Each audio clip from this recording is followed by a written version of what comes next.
Well, we're all blessed to be here this morning, this very early morning. The blessed few who have turned your clocks ahead and therefore were able to be on time for church. I think it's funny every time we change our clocks back and forth, the reactions of different people. I've made it sometimes well into the Sunday before I've met somebody that I forgot to say I forgot to set my clocks forward, or I forgot to set my clocks back, and they just hung out in their house all day and didn't realize that the time had changed. But no, we're all blessed to be here, yet sometimes it's easy to lose sight of those blessings. Actually, it's very easy to lose sight of any blessing, even the blessing of being able to be here this morning or being alive this day. See, the Israelites, throughout their journey in the wilderness, also struggled with this whole idea of seeing their blessings. The Israelites, throughout their time in the wilderness, but even before their time in the wilderness, when they were leaving Egypt, some of the stories are pretty well known. Pretty much right away, God leads the people of Israel to the promised land. And he shows them all that he was going to give to them. And so they sent spies into the land to see how it would be to take over the land. And the spies came back and said, man, those people look very strong. Those people look very fit and like warriors, and their cities are fortified, and man, this is going to be difficult.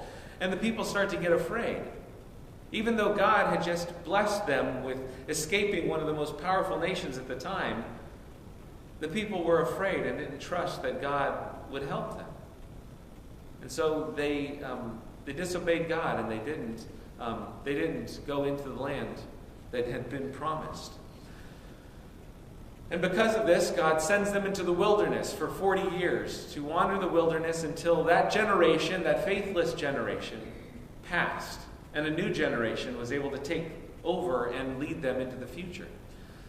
But their complaining did not come to an end. In the wilderness, they weren't expecting to go into the wilderness for 40 years. They did not were not able to take the provisions that they would have if they were going to spend that time in the wilderness. And so they ran out of food. And they complained to Moses, God let us out here, and then he's going to let us starve. We should just go back and be in bondage in Egypt. At least we had food enough to eat. So God sent quails into the land, and the people were able to eat meat at night. And then in the morning, a mysterious bread covered the land that they were able to take, and had bread from heaven, manna in the wilderness to eat. God took care of his people. And they went a little bit further and into the wilderness, and they ran out of water. And they complained to Moses once again, why did God lead us out here when there's no water here? God has abandoned us and does not care about us anymore. And Moses, fed up, goes to God, and God tells him what to do, and he takes his staff and hits a rock, and water comes from the rock and rushes forth. And the people were able to drink. They had food and drink in the wilderness. God had taken care of them, just as God had promised. But the people continued to complain. The dangers of the world were all around them. Complaining, and even contemplated switching leadership, that maybe it was Moses' fault. And so God had another lesson for them. He sent serpents among the people. When the people were bit, their lives were threatened. And they went to Moses and apologized. We've spoken against God and spoken against you. Help us, save us. Talk to God on our behalf. And so Moses does, and God tells him what to do. To take the staff of his authority, that same staff that God had told him to throw down and it would become a snake. The same staff that he raised above his head and parted the waters of the Red Sea. The same staff that he hit the rock and water gushed forth. And he made a bronze serpent. and put it on that staff and put it in the middle of the camp, so that if anyone were to be bit, they could look upon that bronze serpent on that staff, recognizing the authority of God over all things, and they were saved.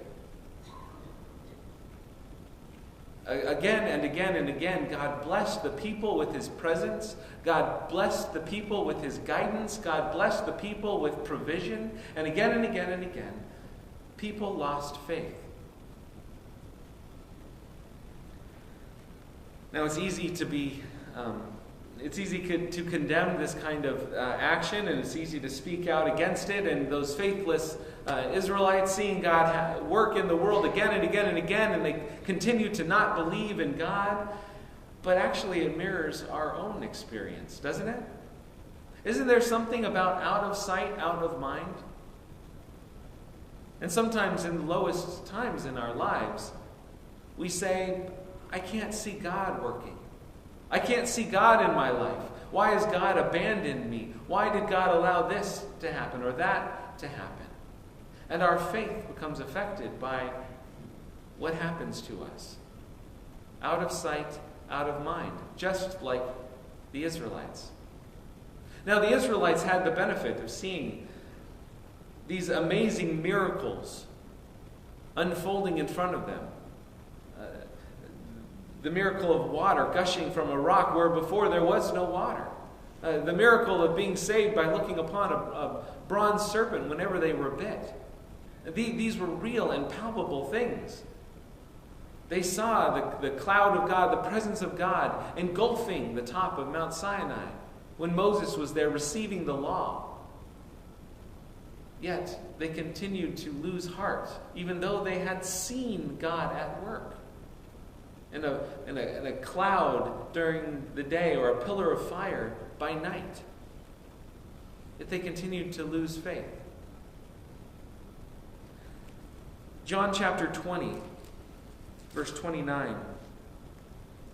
After Jesus was resurrected, and he was meeting with his disciples, and Thomas had rejoined the group and seen Jesus and seen his hands and his side and his feet, and saw that it was the resurrected Jesus, and believes. My Lord and my God, he exclaims after seeing and believing.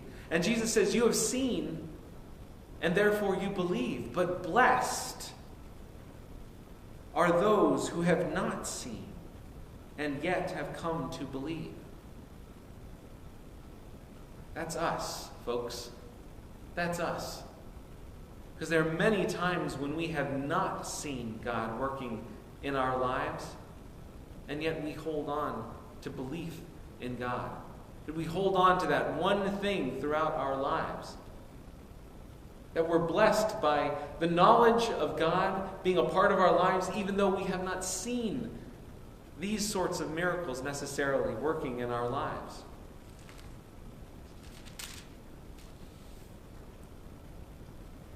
The truth is, God is not absent in our lives. God is not absent from the things that we go through. What's absent is our awareness of God in our lives. Now, in the story, this bronze serpent is raised in the camp, and it shines a light of salvation throughout the entire camp.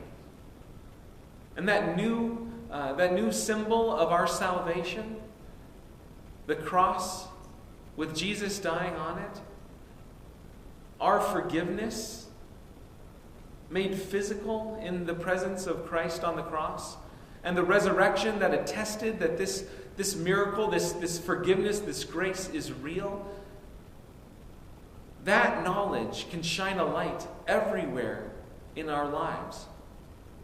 When we pay attention to what's going on in our life, when we see the sin in our life and we repent for that sin and we become aware of the forgiveness that God offers through Jesus Christ to us. That when Christ shines that light so brightly, it shines in all the dark corners of our lives, whether we want to acknowledge them or not. And through that light shining in those dark corners, we receive hope. We receive hope for the continued life in the blessings of God throughout all eternity.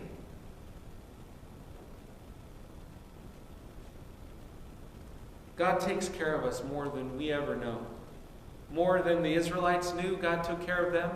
God takes care of us more than we know. Perhaps what is most absent is our awareness of it.